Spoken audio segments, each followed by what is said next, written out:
आज की हमारी कहानी का नाम है मुखौटा। पारस एक खिलौने वाले की दुकान पर खड़ा था। अभी अभी उसका रिजल्ट आया था जिसमें वह फर्स्ट डिवीजन में पास हुआ था। उसके पापा श्रीकांत जी उसे लेकर पास ही के एक खिलौनों की दुकान पर ले गए। वहाँ पारस ने बहुत से खिलौने देखे लेकिन उसे कुछ समझ नहीं आ रहा था। बहुत देर बाद उसे दुकान पर एक मुखौटा दिखा जो कि एक मुस्कुराते हुए आदमी का था। उस मुखौटे में कुछ ऐसा था कि पारस उसे देखता ही रह गया, जैसे उस मुखौटे ने उस पर कोई जादू ही कर दिया था। पारस अपने पापा से उस मुखौटे को लेने की जिद करने लगा। श्रीकांत जी, बेटा इसका क्या करोगे?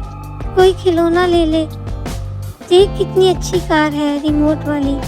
पारस, नहीं पापा, मुझे बस यही चाहिए।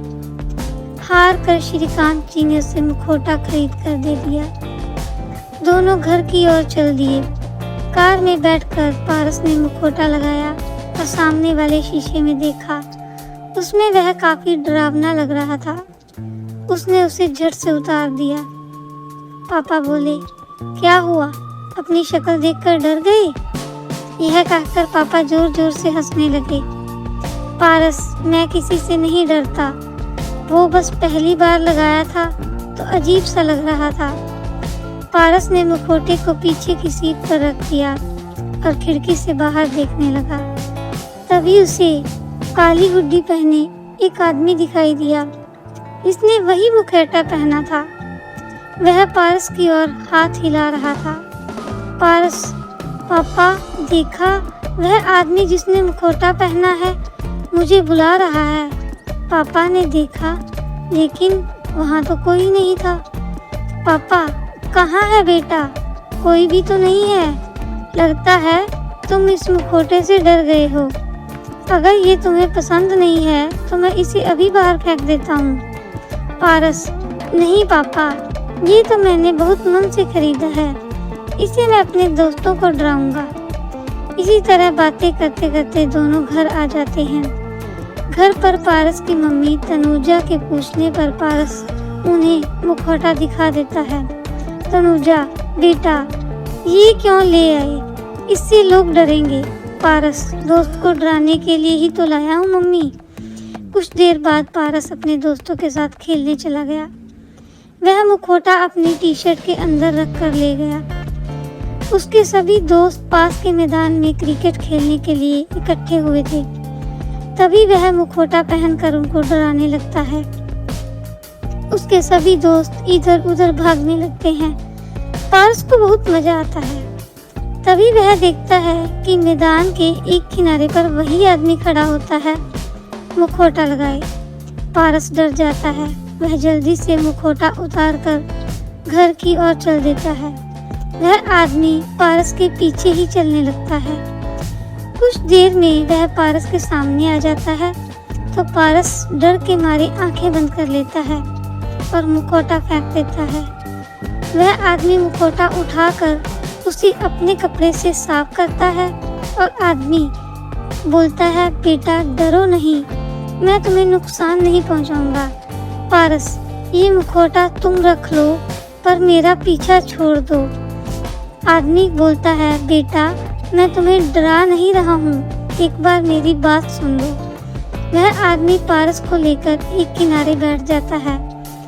फिर वह अपना मुखौटा उतारता है। पारस, अरे आप तो बिल्कुल हमारे जैसे दिखते हो, लेकिन आप इतने बड़े होकर ये मुखौटा पहनकर क्यों घूमते हो? वह आदमी, बेटा मैं एक जोकर का काम करता हूँ। बच्चों की पार्टियों में जोकर बनकर सबको हंसाता था। जहाँ बच्चों के साथ बड़े भी मेरा मजाक उड़ाते थे। मुझे इसके अलावा कुछ और नहीं आता है। एक दिन मैं एक बर्थडे पार्टी में अपने करतब दिखा रहा था। उस पार्टी में मेरा छोटा सा बेटा भी आया था। मुझे उसके बारे में पता नहीं था। तभी मेरे हाथ पर बंधी घड़ी देखकर उसने मुझे पहचान लिया। उसने मेरा मुखौटा हटा दिया और वह रोने लगा और पार्टी छोड़कर भाग गया। मुझे बहुत दुख हुआ। उसे बुरा लगा कि उसके पापा एक जोकर हैं। तब से वह मेरे से बात नहीं करता। मैं चाहता हूँ कि कुछ और काम करूँ, लेकिन मुझे कोई काम नहीं मिलता। उस दिन जब तुम यह मुखौटा खरीद रहे थे तो मैंने सोचा क्यों ना मैं अपने बेटे से तुम्हें मिलवाऊं, जिससे वो अपने पापा से नफरत ना करे, उसे पता लगे कि लोग मुखौटा पहनते हैं। पारस, बस इतनी सी बात है अंकल, यहीं पास ही तो मेरा घर है। आप अपनी बेटी को लेकर मेरे घर आ जाइए, मैं उसे अच्छे से समझा दूंगा, लेकिन तब तक यह मुखौटा मत पहनिए। आदमी, बेटा, तुम नहीं जानते तुमने मेरा कितना बड़ा बोझ हल्का कर दिया। चलो, तुम चलो, मैं आता हूँ। पारस घर आ जाता है। वह घर आकर अपने मम्मी पापा को सारी बात बताता है। कुछ देर में वह आदमी अपने बेटे सूरज को लेकर आ जाता है। पारस, सूरज, तुम अपने पापा से गुस्सा क्यों हो? सूरज, भला किसी के पापा जोकर होते हैं? मेरे पापा ने मेरे दोस्तों के सामने मेरी इंसल्ट करा दी।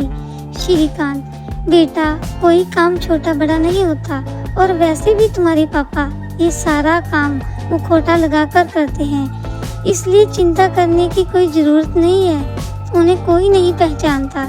इसके बाद पारस सूरज को वही मुखौटा दिखाता है। उसे पहनते ही पारस का चेहरा ढक जाता है। सूरज भी मुखौटा पहन कर देखता है। तनुजा, बेटा, आपके पापा बहुत महान काम करते हैं, बच्चों को हंसाने का।